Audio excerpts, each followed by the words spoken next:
again.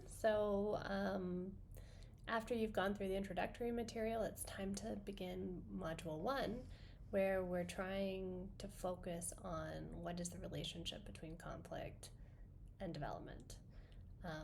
So we'll read our introduction to our textbook, which will give you a quick overview of the history of theories of conflict and the history of theories of development, and show you why the two of those tend not to always interact.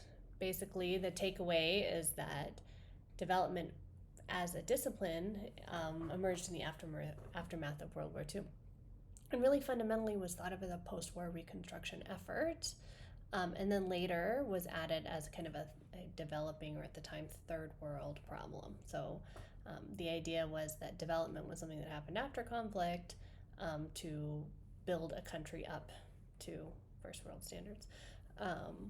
So people who studied conflict didn't see development and conflict as being coterminous, that they didn't happen at the same time. But obviously, we know, without a doubt, that conflict and development are deeply intertwined. So as the chapter argues, development, in fact, can be an important player and driver of conflict. Particularly uneven or even perceived unevenness in development is a major driver of conflict. So if some people are seen as benefiting from development and other people are excluded, that can particularly be a driver of civil conflict. So that's a really important driver. Also, development practices can be an important tool in post-war reconstruction efforts. And so part of our job as people interested in international development and technology is to understand some of the principles where we might begin to see, okay, this kind of development can drive conflict or exacerbate conflict, or can be difficult to implement in the midst of conflict. And this is the kind of development that we can do during conflict, or why we might do development work during conflict, why we might not do development work during conflict, and then what kind of development work after conflict has been shown to have the largest positive impact in building a peaceful society. So those are all the themes that are addressed in our chapter this week. Our case study will be Sudan, which is a conflict I'm sure many of you are aware of. Often it doesn't get the news attention of some of the other conflicts, like the conflict in Iran or Israel-Palestine, that are much more visible. But the conflict in Sudan has been ongoing now solidly for 3 to 4 years. Many people and observers argue it's a genocide. Certainly it's created global hunger and large-scale death and destruction of communities.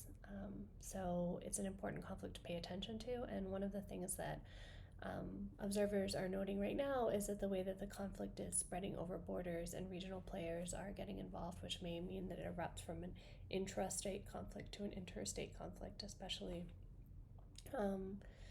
Eritrea might be an important player in that eruption, depending on what happens there, and then also Chad. So it's an important conflict to study. It's a place where, in particular, technology has played a really drastic and difficult role with the rise of drone warfare. The amount of deaths that are happening because of drones, the widespread use of drones to terrorize civilian populations is unprecedented. And so so you can choose one of 2 articles to read for the case study.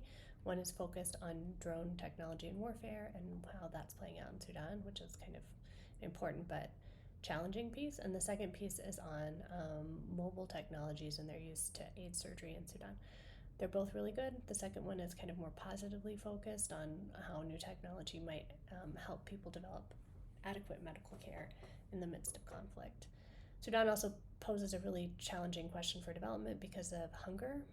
So how can development aid and humanitarian aid enter a conflict zone in a way that is ethical and that supports communities and civilians while not exacerbating conflict?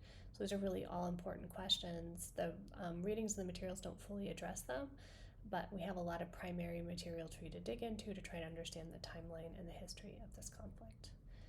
So this week you'll need to submit your reading engagements, that is your highlights, your annotations, your proof that you really spent time wrestling with these texts, for 2 things: the introductory chapter, the introduction to the textbook, Conflict and Development, and also for one of the 2 articles you chose. So if you did the drone warfare one, you'll need to submit that one. If you're reading in physical form, you'll need to submit a photo of the first and the last page, and then 3 pages in the middle. If you're reading in PDF form, you'll need to submit the entire PDF, showing your highlights, so your annotated PDF. You'll also need to write a blog post, which the question I'd like you to address is, why should we think about conflict, development, and technology together? So you'll need to pull out 2 concepts from our core readings and apply them to the case study. So that is like pull out 2 ideas from the textbook and then apply them to the case study of Sudan. And make an argument of your own about why this course should exist. Why is it important to consider all 3 of these areas? I think the book makes a really good case for why we should think about development and conflict together, but why might we also want to add technology, that variable of technology, to that conversation? I'm really looking forward to your blog post. Also, don't forget, if you haven't scheduled your one-on-one appointment with me, you can go back to Module 0, go to Calendly, and schedule that appointment. If none of those work for you, send me an email with your availability and I'll find a time. This week, I want to make sure to meet each of you, to see you face to face and get a chance to get to know you. This will make the class so much richer, both for you and for me as an instructor. Okay, I'm out here if you have any questions, and I'm really looking forward to our conversations this week.